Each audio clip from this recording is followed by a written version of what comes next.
Yes, maligayang araw sa ating lahat. Welcome back sa panibagong presentation ngayon, Kawasaki Bajaj City 150. Anyway, for today's video, gagawin tayo guys ng kanyang specs, features, at ang kanyang price nito. Anyway, ang channel natin is nagbibigay ito ng basic information tulad ng specs, features, at ang kanyang price nito. At kung bago ka pa lang sa channel ko, at kung sa tingin mo ay swak na swak ito sa'yo, welcome sa munting channel natin. Ako na Show TV, ay aminan at your service. And don't forget to like and subscribe at pag-ipindot na rin sa kanyang notification bell nito para updated ka sa bagong upload. Kawasaki Bajaj City 150 natin. Anyway, ang kanyang cash price 67,500 pesos, down payment 4,700 pesos, monthly installment for 3 years 3,378 pesos para kay Kawasaki Bajaj City 150 natin. Tara, samahan nyo ko para sa kanyang specs review. Let's go! Let's talk about sa kanyang handlebar. Yes, naka-chrome ito, naked type, upright position, then metal na metal, then naked type. Walang kanyang handlebar switches dito sa left side. Yes, naka-indicate ang kanyang low beam, high beam, turn signal lights, left side, right side. Then ang kanyang horn, then ang kanyang passing light switch, clutch lever, side mirror. While ang kanyang handlebar switches dito sa right side, naka-indicate dito ang kanyang headlight switch. Headlight switch has 2 position, on position, off position, electric starter, throttle grip, brake lever, then ang kanyang side mirror. I mean, para sa kanyang instrument panel, naka-analog type para nito. Then you can see para sa kanyang instrument panel, bilog na bilog ito, left and right. Then classic na classic yung datingan nito. Then nandito pa rin yung mga basics na kinakailangan natin, tulad ng kanyang speedometer, odometer, then ang kanyang fuel meter. Then ang kanyang gear shift indicator ay nandito rin. Then ang kanyang neutral indicator lights. Then ang kanyang battery indicator. Then ang kanyang turn signal lights indicator. Then ang kanyang headlight indicator. Then good news mga friends, no? May sariling port charger ito.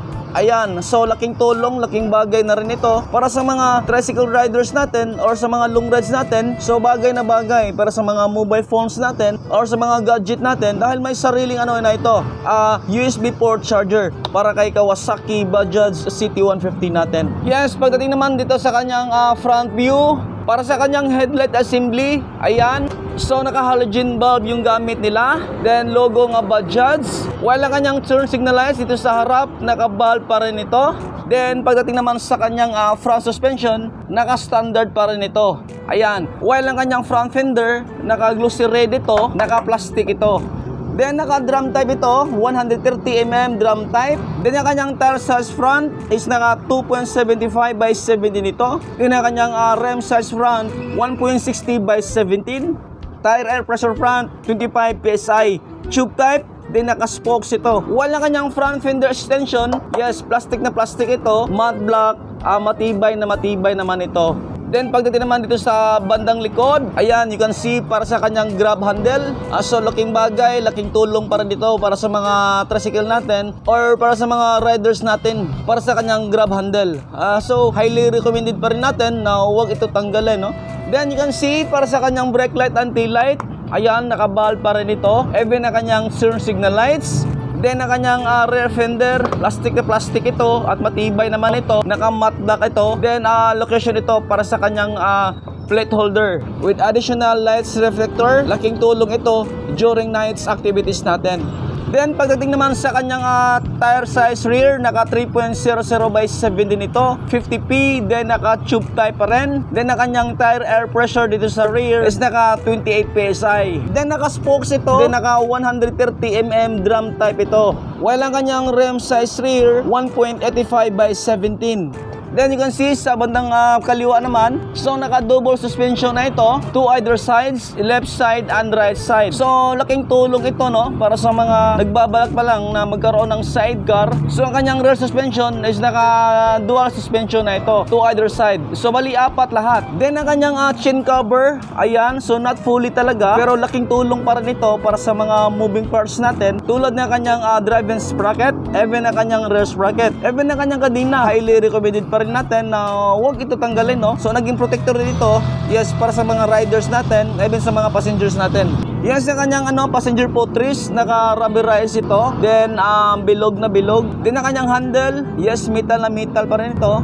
At syempre, matibay pa rin. Rudder footrest, ayan, so naka-rubberize ito. Then metal na metal nyo ang kanyang handle. Then ang kanyang side stand, so inspired ito para kay CT125 natin. Then wala itong side stand switch. Then ang kanyang center stand, so laking tulong para dito para sa mga basic functions natin, lalo na sa mga solo rides natin, no? Even ang kanyang center stand, so halimbawa kung mag-change tire ka doon sa harap, even dito sa likod, so kinakailangan pa rin natin ang kanyang center stand. So highly recommended na huwag pa rin natin ito tanggalin, no? Yung mga basic functions nito, kahit na may sidecar pa rin ito. Then ang kanyang gear shift pedal, metal na metal ito with rubberized, no, dito sa front at dito sa rear. Then ang kanyang gear shift pattern, naka all down ito from neutral, first gear, second gear, third, fourth, then 5. All down ito, 5 gear ito. 5 speed, constant miss ito mga friends. So regarding naman sa kanyang side cover dito sa left side, so again, assembled by Kawasaki Motors Philippines Corporation. Kawasaki,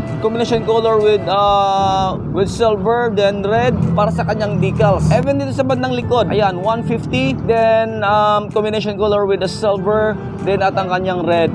Then location nito para sa kanyang fuel top. So fuel top has 3 position, reserve, off position, then ang kanyang on position. Then location nito para sa kanyang spark plug cap. So ang kanyang spark plug type is naka NGK ito. Then ang kanyang spark plug gap is 0.7 to 0.8 mm. So you can see para sa kanyang mga Perex ito or sa kanyang mga decals, 150, then combination color with red, then ang kanyang silver. Then again, naka dual rear suspension ito to either sides, left side and right side. Then naka 130mm drum type ito, while ang kanyang swing arm ito is naka heavy duty na ito kung titingnan, no, in person. So matibay na ito para sa kanyang swing arm. Then ang kanyang tire size dito sa rear is naka 3.00 by 17 ito.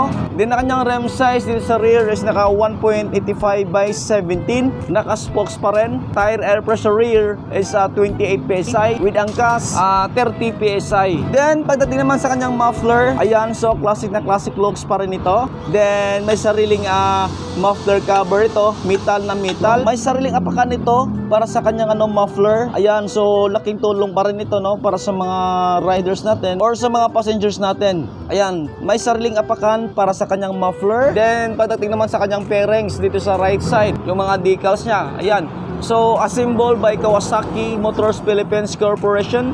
Combination color with red, then ang kanyang silver. Ang gandang tingnan. So may screw type dito para sa kanyang air cleaner naman, para mabuksan ito. Then ang kanyang kickstarter, ayan, so laking tulong pa rin ito, laking bagay ito. Lalo na kung mag-malfunctions yung battery natin, as long as may reserve tayo na kickstarter, meaning tuloy-tuloy pa rin yung biyahe natin. Anyway, para kay Kawasaki Bajaj CT150 natin, naka-electric starter ito, then kickstarter.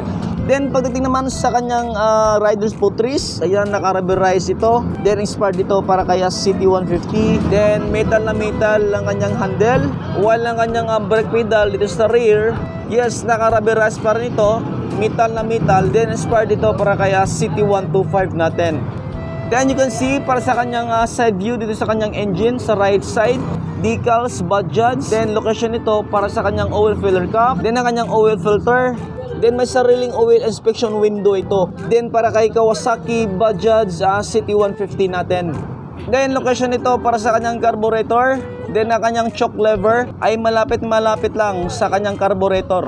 At syempre naka-mounted na ito para sa sidecar, no, para sa kanyang frame.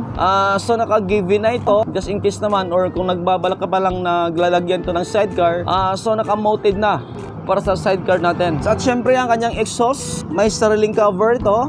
Then location ito para sa kanyang fuel tank, even na kanyang fuel tank cap. Then full tank capacity 10.5 liters, usable reserve 2.3 liters, unusable reserve 0.8 liters. 10.5 liters para sa kanyang full tank. So laking bagay, laking tulong na rin ito para sa mga riders natin, lalong-lalo na sa mga long distance natin. So hindi ka na mahirapan mapag-gas pa ulit, no? While naka full tank ka, mahaba-haba na rin yung mararating natin.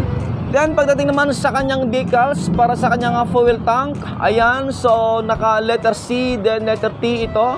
Then combination color with red, then ang kanyang silver. Ang gandang tingnan, same as usual para sa kanyang right side cover. Yes, pagdating naman sa kanyang driver seat or ang kanyang passenger seats, so medyo mahaba na itong mga friends, no? Bagay na bagay para sa mga tricycle natin. So di ko muna tinatanggal yung plastic ito, yung color blue, dahil brand new itong mga friends, no? Kaya dyan mo lang yan. So para sa kanyang driver seat, so laking tulong pa rin, mahaba-haba na ito. So bagay na bagay para sa mga long rides natin or sa mga tricycle natin, para sa kanyang driver seat or ang kanyang passenger seats. Then engine type, naka 4-stroke single cylinder air cooled SI engine ito. Bore stroke 57.0 by 58.6 mm. Engine displacement 149.5 cc. Idling speed naka 1,400 plus minus 100 RPM in warm condition. Maximum power 12.8 PS 8,000 RPM. Maximum torque 12.75 Nm 5,500 RPM. Then let's talk about sa kanyang dimension. Ang kanyang length 1,965 mm. Overall width 752 mm.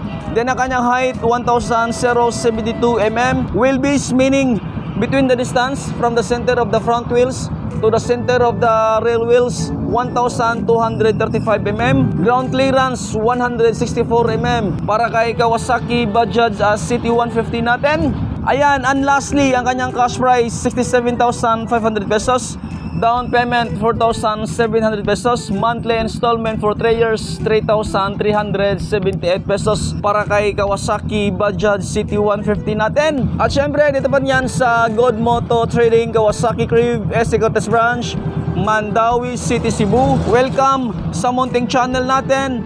Ako na Show TV, Ayaminan at your service. Matsalam.